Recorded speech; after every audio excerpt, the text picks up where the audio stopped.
This is the Martial Arts Lifestyle Podcast, where we talk with martial arts practitioners about their histories and the influence their practice of martial arts has on their lives. You are listening to the free version of this podcast, which is abbreviated.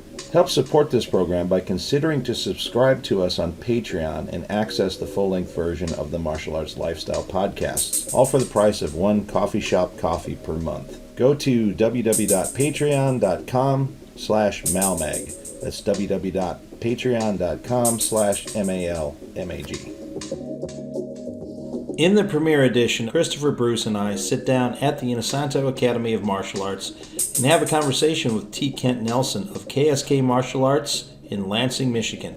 We talk about a lot of things, way too much to summarize here, so just sit back and listen and enjoy. Say welcome to the Martial Arts Lifestyle Podcast. I'm Tim Becker, and this is Christopher Bruce. And it's going to be our first podcast, so we got patient zero here. Yeah. We got a first experiment we're doing with our podcast. We got Kent Nelson. How's it going? And so how's it feel to be patient zero, Kent? It's an honor. This is really cool. This is really cool. And, you know, what's really neat is that I've known you guys for a while now, and to see that you guys are taking on an endeavor like this is pretty awesome.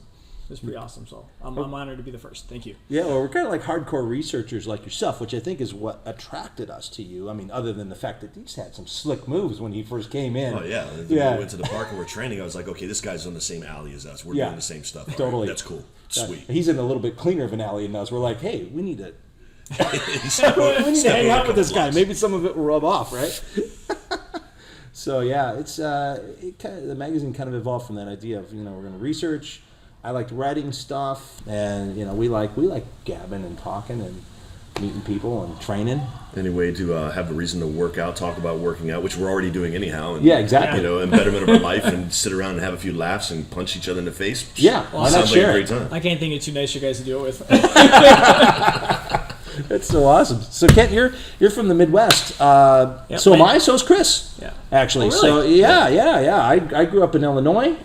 Chris from Ohio. Brown County, Ohio. And you're from Michigan. Yep, Lansing, Michigan. Yeah. The capital. And Center of the mitten. It's kind of funny because I think people don't. They think of martial arts and you think the Orient, or you think L.A. You think maybe New York or whatever. But the Midwest, especially when I was growing up in the '80s, there was some martial arts there. Oh, yeah. I mean, there was a lot of martial arts throughout the Midwest, and hardcore, really damn good people. So to me, it's not a surprise to find a really amazing martial artist out of the Midwest. Well, I was really lucky because, there are a lot of people that have to travel all over the world to go do the training, and everybody can do that. As we saw in the camp this weekend with people here from, they've been here for a couple weeks from Austria and Germany and places like that. But like for myself, I was super lucky in that, I got to meet like Tadashi Yamashita and train for 15 years with him because he came to Mason, Michigan, which is like 20 minutes. It's a small little town, and it came like 20 minutes, from where I live. And I trained for 3 years under like Taiko Oyata's system because one of Taika's at that time highest level guys was in Lansing, and I was training. So you're doing hardcore Okinawan stuff, yeah, Shorin-ryu, and it was a Kempo of some sort that was Oyata, right? Oyata was Rukyu Kempo, Tumite Jitsu, yeah. Kyoshi Jitsu, which is like a lot of the pressure point stuff, and then Guruden. He comes to the Detroit area. I mean, I've really been lucky in that if I don't want to, I don't have to travel very far than a couple of hours. But I try to make it a point to also come out here with you guys and do the training and try to get around. I think with being from the Midwest, you probably met Guru the first time was at a seminar. And mine was in Indiana, Evansville, and I was just like, okay, you know what? I have to train more. This is not what I've been doing my entire life. There's something to this. Yeah. So if it wasn't for those little seminars, I would never made it to LA, met any of you guys. Wow. Put me on a different journey. So yeah, Same we've had here. some great stuff. Yeah. Well, you're going to have to tell us about that. How'd you get involved in martial art? In martial arts, like my very first memory of martial arts, I was 5 years old. You remember the old Kung Fu Theater Saturdays? Oh yeah. So I can on TNT. Yeah, I can remember being a little kid, being sat in front of the TV, and like that big like cartoon yin yang would come on the screen, start spinning around real fast, and then I never knew what they were doing. I just knew that it excited me, and I loved that. And I was like, I want to do that, And when I was 7 years old, my parents put me in a Taekwondo class, and I've pretty much been going nonstop since I was 7. Wow. Just trying different stuff constantly. I've I went through my time with Taekwondo. I went into Japanese systems after that. I spent about 7 years in the Taekwondo. Started doing stuff with like karate and kobudo. So it wasn't just a little taste of Taekwondo. 7 years is pretty serious. Yeah, I put my time in. Nice. That's for sure. Did like the Japanese systems for a long time. Went back to Taekwondo. Went back to the Japanese systems. Oh, well, look who's here. Say hello. Yeah. You're Tanya on the Paulson podcast. just crashing the Tanya podcast Paulson. real quick. No, don't apologize. Come over and put us in an armbar. Honestly, it's okay. No. You never know what's going to happen here at this place.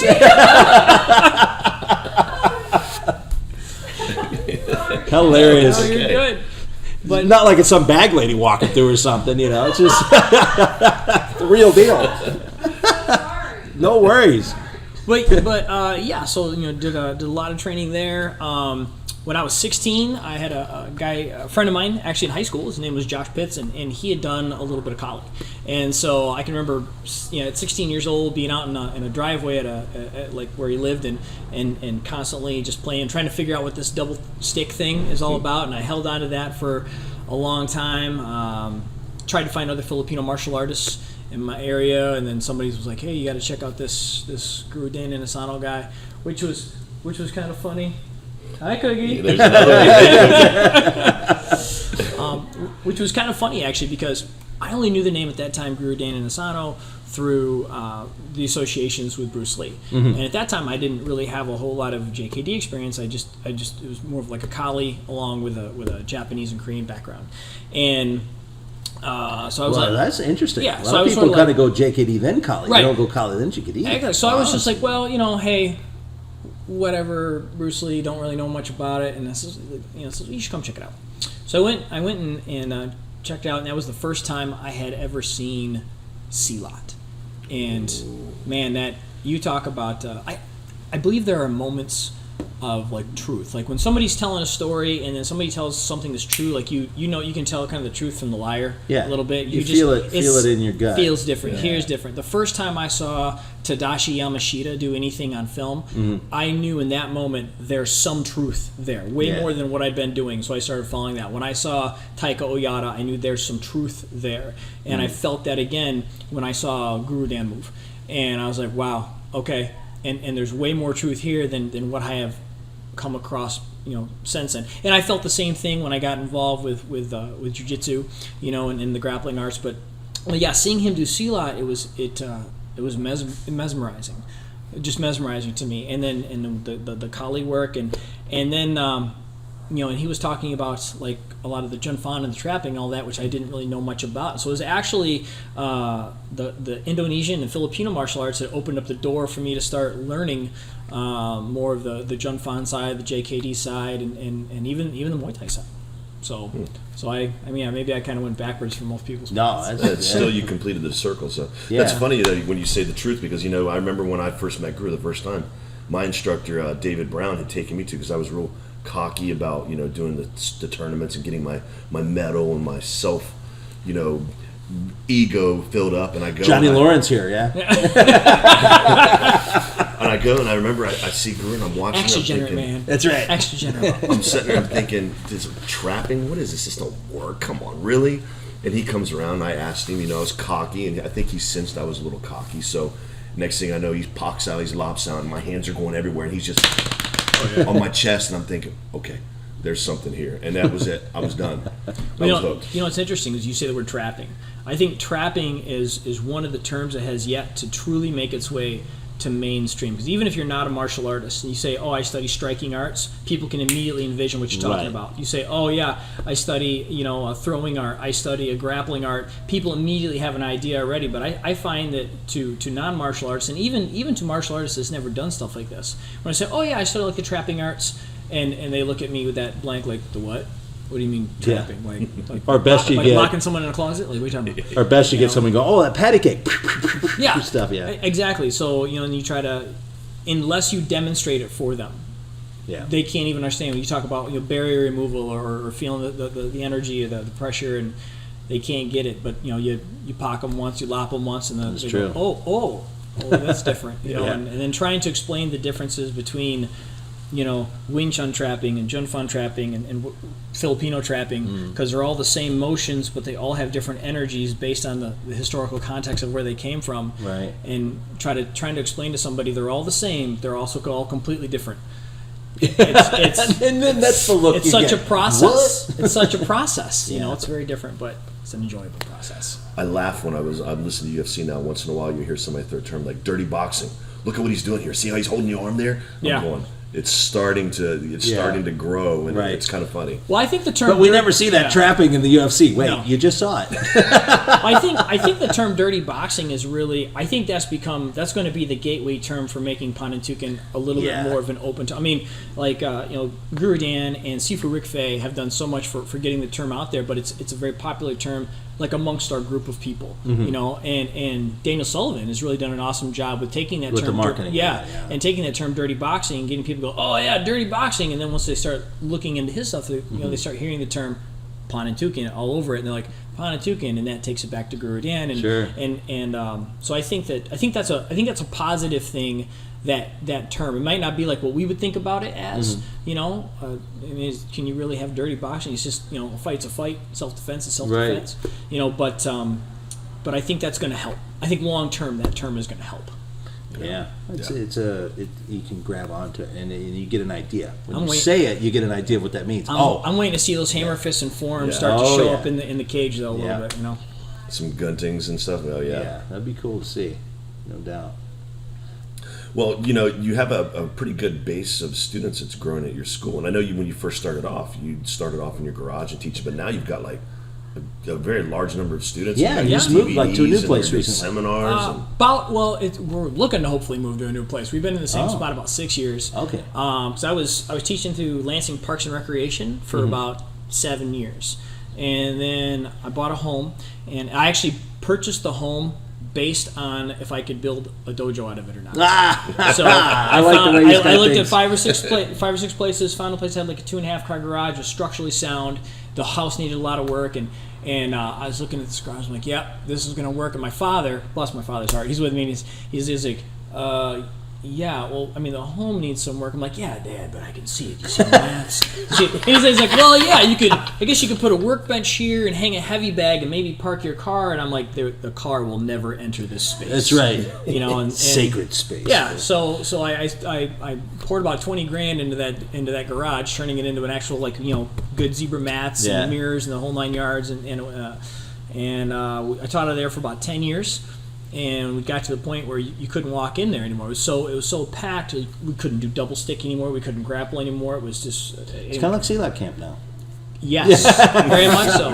So that was the time we're like, okay, it's time to make the leap. So we signed a lease and started learning about building a larger thing. And in that time, we've really seen like my affiliate program kind of grow, which has been nice. We've seen the seminars pick up a little bit. We've seen some of my own people really make leaps and bounds. And I think my favorite thing is that the more students we're getting in, the more I'm able to help create teachers. Right. And seeing like my that's wow.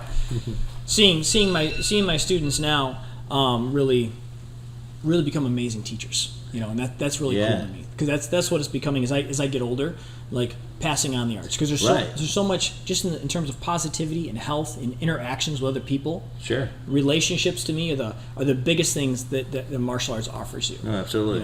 So you figure what a teacher's career can be 70 years or more. Can be. And a fighter's career is very short. Yes. And there's always a new one.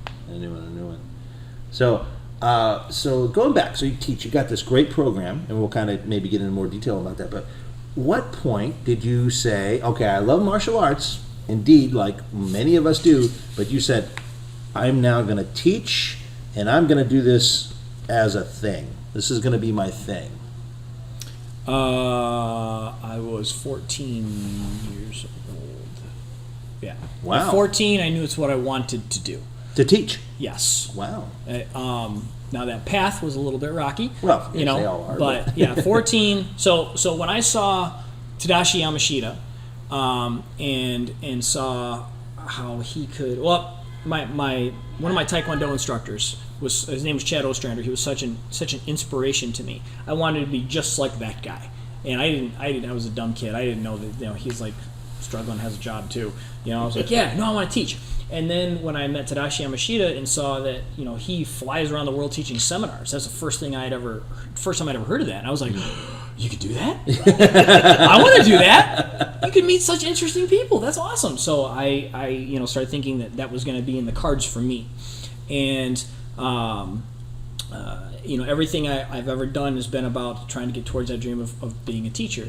And then when I met Guru Dan and I heard wait a minute, he flies around and teaches seminars and has an academy and teaches at the academy and gets to do private lessons every day. Okay, new goals. Right. That's how it was for me. And he's really set the bar for what I would like to try to achieve. I got to achieve half. Oh right, man, I could be half, and I don't even know if that's possible. But that was it for me. So I went into EMS and firefighting. I became a paramedic, and specifically, it was for the schedule, because you'd work 24 on, 48 off. And at the time, I was training in Oyata's system. I was about 20-something years old. I was training in Oyata's system under a guy named Charles Peterson, who's a firefighter for Lansing Fire Department.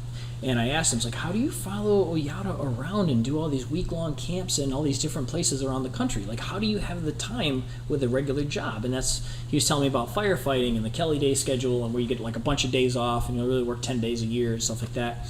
10 days a month, excuse me. Damn, 10 days there a you year. go. How nice would that be? That would be awesome. And I was like, okay, sure. So I went through fire sciences, and at that time, we went through fire sciences, and all of a sudden, halfway through, they're like, they're changing it now. There's no way they'll even hire you as a firefighter unless you have your EMT license. So I was okay. So I went into my EMT. About halfway through that, they said, there's no way they're going to hire you now. The new standards unless you get your paramedics license too.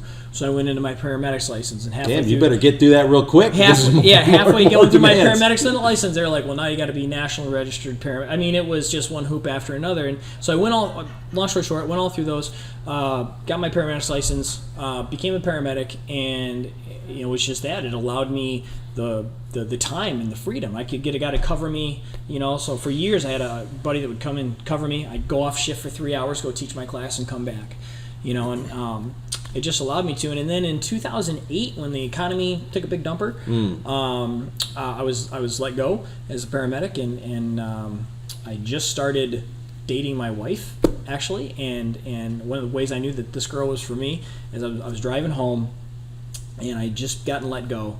And I was thinking to myself, I knew my personality. It's if I don't stop right now on the way home and tell her what happened, I will go home and I probably won't mention it, and I'll just start job searching, and I'll make it my mission to, because I don't want to look like that loser without a job. And I was like, no, don't play that card. So I stopped and I told her, I says, hey, you're officially dating an unemployed guy, and we'll see how she handles that, and she looks me right in the face and she says, well, now it's time to follow your heart.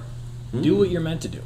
And so we went from teaching part-time to teaching full-time, and it's just been moving forward ever since. People say, hey, you finally made it. I don't know what made it means, because I'm working harder than I've ever worked, of course, in my whole life, and you got to keep that going. You got to keep that momentum going. Because it's your business, but it's more fulfilling than I've ever been, in my whole life too. I love it, absolutely love it. Well, that's a really heartfelt moment to have her say that to you. Follow your heart.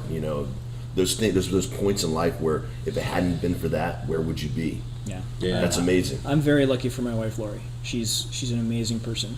And I probably don't tell her that as I tell her that a lot, and probably not as often as she deserves to hear it. Did you hear that? Yeah, that's right. Hear that, Lori? Plug. That's Lori. Points, right? Points. That's right. Points. Hey, as my wife says, happy wife, happy life. The wife say that, yes. But yeah, so we do. The program I do is I was referred to as KSK Martial Arts, and everybody else says, what's KSK stand for? How come you didn't call it Nelson's Martial Arts or something? I sometimes feel like when you attach your personal name to something that it's, for me, I don't know who's going to follow Nelson's Martial Arts. It just sounded weird to me. I don't know. So, anybody, right? Well, it works better for some people than others, Sure. but nobody knows who Nelson is. And so I had a heavy Japanese influence, and so I used the phrase Kaishinkan, which means house of an open mind.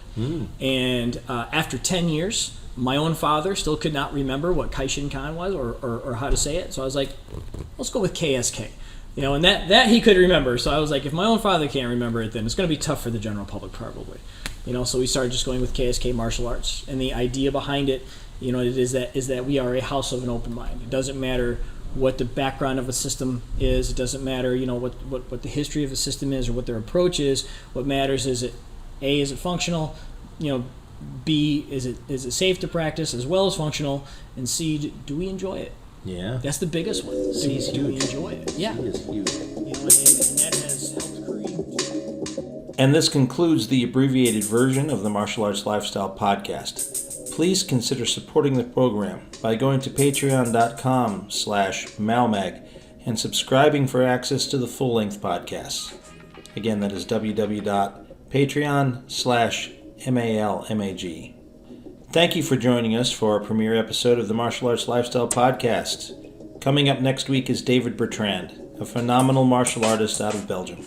This show is produced by Martial Arts Lifestyle Magazine. Visit us at martialartslifestylemagazine.com. Music by Jackal Relic. Martial Arts Lifestyle Magazine and the Martial Arts Lifestyle Podcast are trademarked and copyrighted by TNT LLC.